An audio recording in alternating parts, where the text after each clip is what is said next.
সন্ধ্যা হইলে কি খাবে কি নাস্তা খাবে খালি সবাই পেরেশানির মধ্যে থাকতে হয়। তো সেই বোগা ভুগতে হয় আমাকেও, আমার বাচ্চারা কি খাবে, হাজব্যান্ড বাসায় থাকলে কি খাবে, পেরেশান হয়ে যায়। সকালের নাস্তার জন্য এত পেরেশানি হইতে হয় না।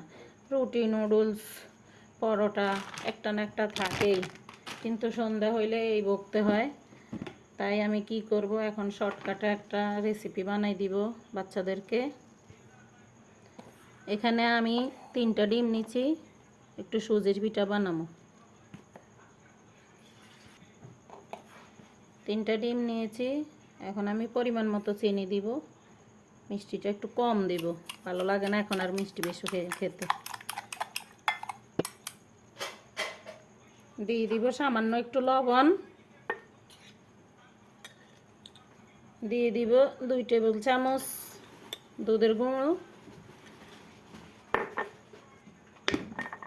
ডিপ্লোমা দুধের গুঁড়ো দিলাম। দিয়ে দিব পরিমাণ মতো সুজি।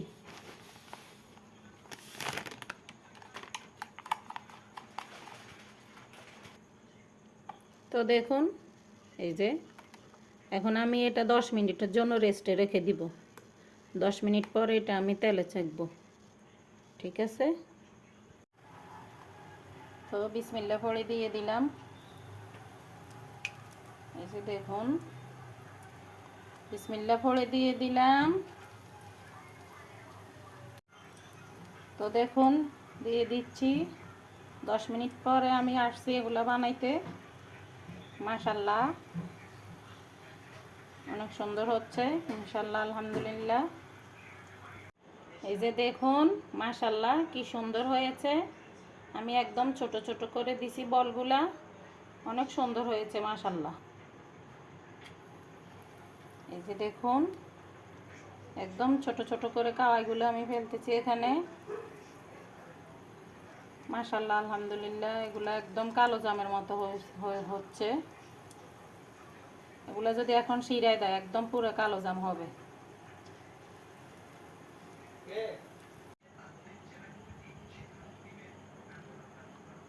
তো এই যে ফাইনাল লুক। এখান থেকে আমার বাচ্চারা নিয়ে খাচ্ছে। আল্লাহ হাফেজ।